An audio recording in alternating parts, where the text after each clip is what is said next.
Assalamualaikum warahmatullahi wabarakatuh. Bertemu lagi dengan saya dalam mata pelajaran Otomasi Tata Kelola Kepegawaian. Semoga kalian semua selalu disehatkan, selalu dilimpahkan rezeki untuk selalu mengikuti pembelajaran online dimanapun kalian berada. Khususnya untuk 11 OTKP 1 dan 11 OTKP 2.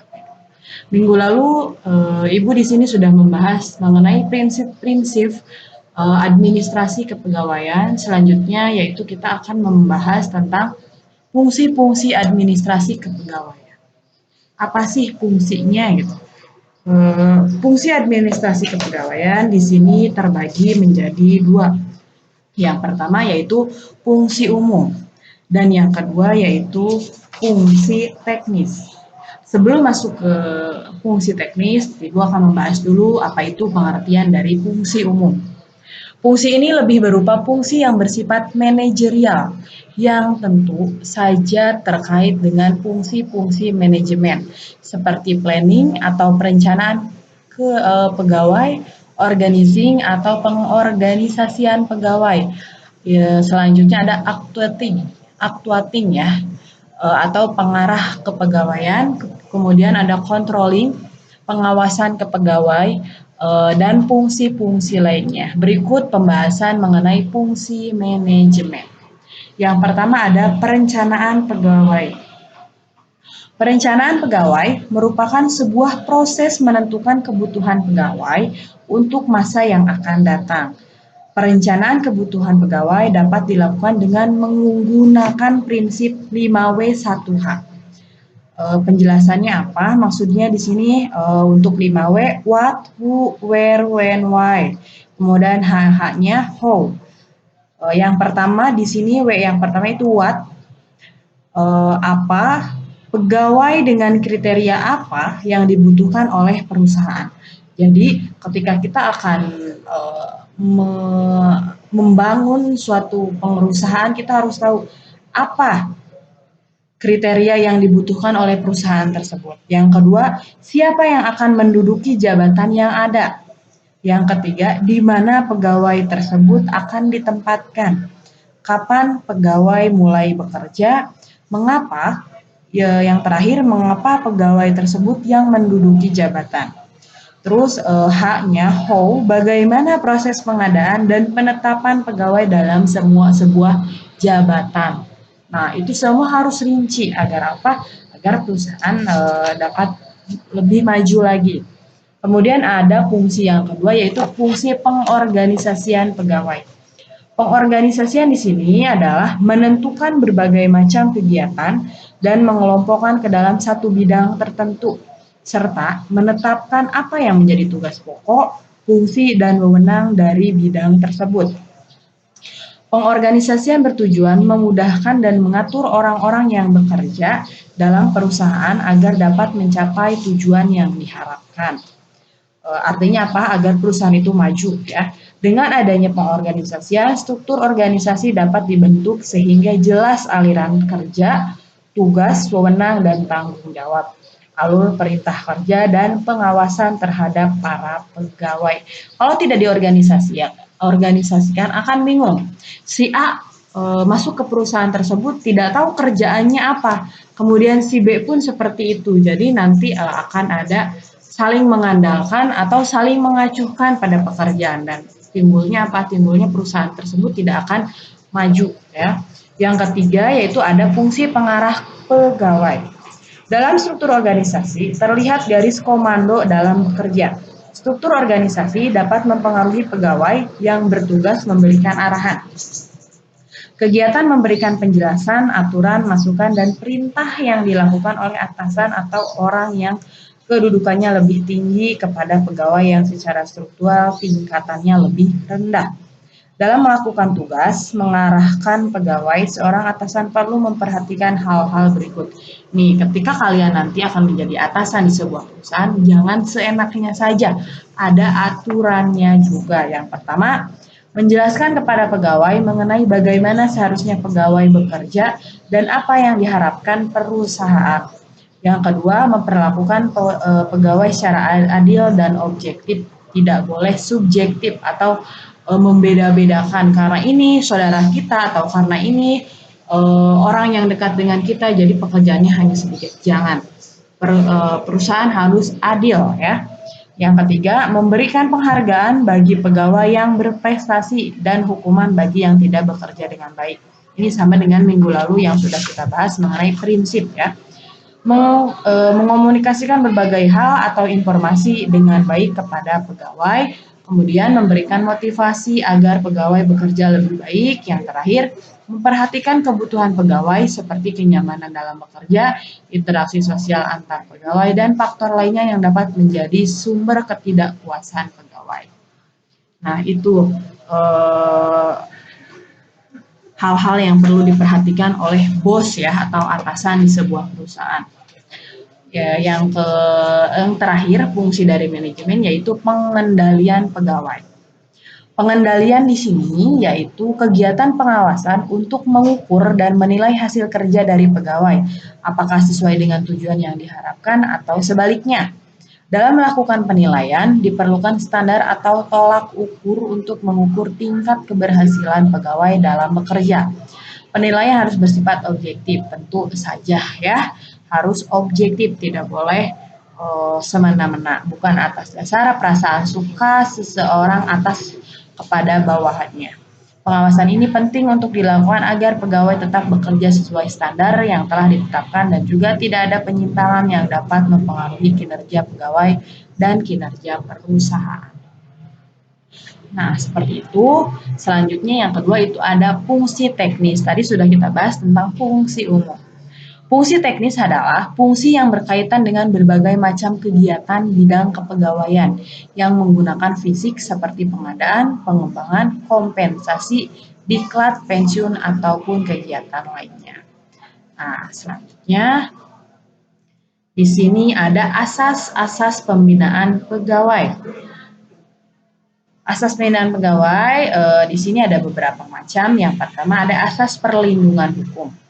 Asas perlindungan hukum adalah jaminan perlindungan hukum kepada pegawai dalam melaksanakan tugasnya. Dalam hal ini, pengusaha tidak dapat bertindak semena-mena terhadap para pegawai atau karyawannya.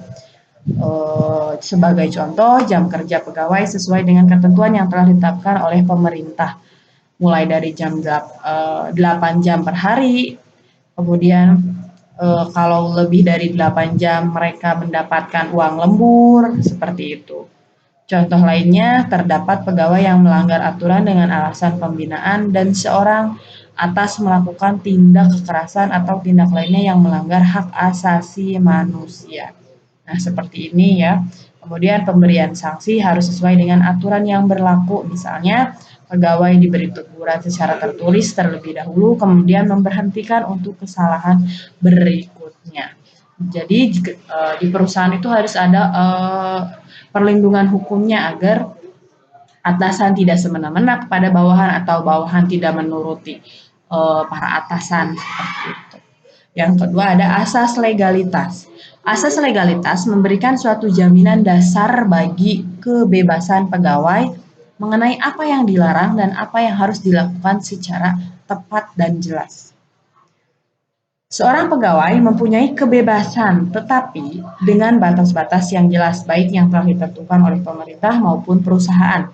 Sebagai contoh, aturan mengenai kebebasan beribadah. Seorang pegawai diberikan kebebasan untuk beribadah sesuai dengan agama yang diyakininya, misalnya saat waktu sholat tiba, boleh pegawai sholat ya. Pegawai diperbolehkan melakukan sholat seperti itu. Contoh yang lain yaitu aturan mengenai pegawai yang sakit. Pegawai yang sakit diperbolehkan tidak masuk kerja asalkan memiliki surat keterangan dokter seperti itu. Yang ketiga ada asas prosedural. Asas prosedural adalah asas yang berarti bahwa pegawai yang bekerja melakukan tugas dan tanggung jawabnya sesuai dengan prosedur yang telah ditetapkan baik oleh pemerintah maupun perusahaan. Dalam suatu perusahaan harus terdapat aturan yang jelas dan mengikat seluruh pegawai yang berisi hak-hak pegawai dan tugas-tugas pegawai. Dengan demikian, pemimpin dapat mengetahui pekerjaan yang dilakukan pegawai, apakah sudah sesuai dengan aturan atau SOP yang telah ditetapkan atau belum. Contohnya dalam SOP sebuah bank, pegawai bank dilarang memberikan informasi apapun terkait data nasabah kepada pihak lain, kecuali untuk proses penyelidikan.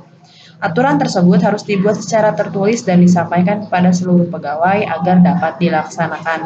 Jika ada pegawai yang melanggar, bank dapat memberikan sanksi kepada pegawai tersebut karena aturan tersebut secara jelas tertuang dalam SOP yang telah ditetapkan secara resmi oleh bank. Selanjutnya yaitu ada asas penyelenggaraan kepentingan umum.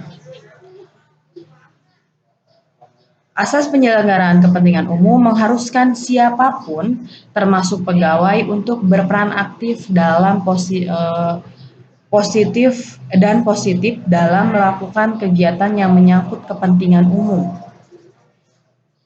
kepentingan sosial, bangsa, dan negara. Sebagai warga masyarakat, seorang pegawai tidak hanya melakukan aktivitas kerja, tetapi juga seharusnya melakukan aktivitas positif baik di sekitar perusahaan maupun di masyarakat. Misalnya melakukan kerja bakti di lingkungan tempat tinggal, bakti sosial, menjadi tugas pemilu, dan lain-lain. Artinya apa?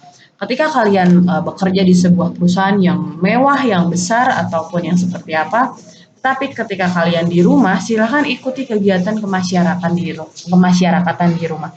Jangan angkuh dan sombong karena kalian sudah bekerja di perusahaan yang megah. Seperti itu. Ada asas profesional. Asas profesional adalah cara bekerja yang mengutamakan keahlian yang berdasarkan kode etik dan aturan yang berlaku. Contohnya dalam dunia kedokteran ada istilah kode etik kedokteran, dalam dunia pendidikan ada kode etik guru, begitu juga yang lainnya. Ada kode etik pengacara, kode etik akuntan, dan sebagainya. Dalam kode etik kedokteran, seorang dokter dilarang untuk membocorkan rahasia pasien, sehingga dalam bekerja ia juga harus memperhatikan kode etik kedokteran. Yang F yaitu ada asas akuntabilitas. Asas akuntabilitas berarti bahwa pegawai harus bertanggung jawab atas pekerjaan yang dikerjakan, mulai perencanaan, pelaksanaan, sampai pelaporan hasil pekerjaan. Contohnya, seorang pegawai yang harus bekerja di bidang persuratan harus bertanggung jawab penuh terhadap semua pembuatan, pemrosesan, dan penyimpanan surat. Contoh lain, seorang pegawai yang bertugas sebagai bendahara harus bertanggung jawab terhadap semua keuangan, baik yang diterima maupun yang dikeluarkan. Yang terakhir ada asas pendelegasian wewenang. Asas pendelegasian wewenang berarti bahwa dalam suatu organisasi atau perusahaan harus ada pembagian kerja, hubungan kerja yang jelas, dan kerjasama atau koordinasi antar pegawai. Setiap pegawai mempunyai keterbatasan, baik keterbatasan waktu, tempat, keahlian, biaya, maupun keterbatasan lainnya. Karena keterbatasan tersebut, dalam bekerja diperlukan kerjasama agar tujuan yang diharapkan dapat tercapai. Pekerjaan yang banyak dan hanya dilakukan oleh satu orang akan menghasilkan hasil yang berbeda apabila dibandingkan dengan pekerjaan yang banyak dan dikerjakan oleh banyak orang. Apabila dikerjakan oleh banyak orang, pekerjaan menjadi selesai lebih cepat. Ya, seperti itu. Itulah asas-asas dari pembinaan kepegawaian. Ibu rasa cukup sampai di sini.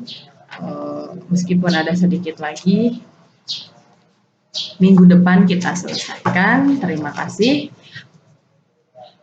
Untuk pengabsenan silahkan komentar di bawah ini, komentar nama dan kelas apa. Terima kasih. Wassalamualaikum warahmatullahi wabarakatuh.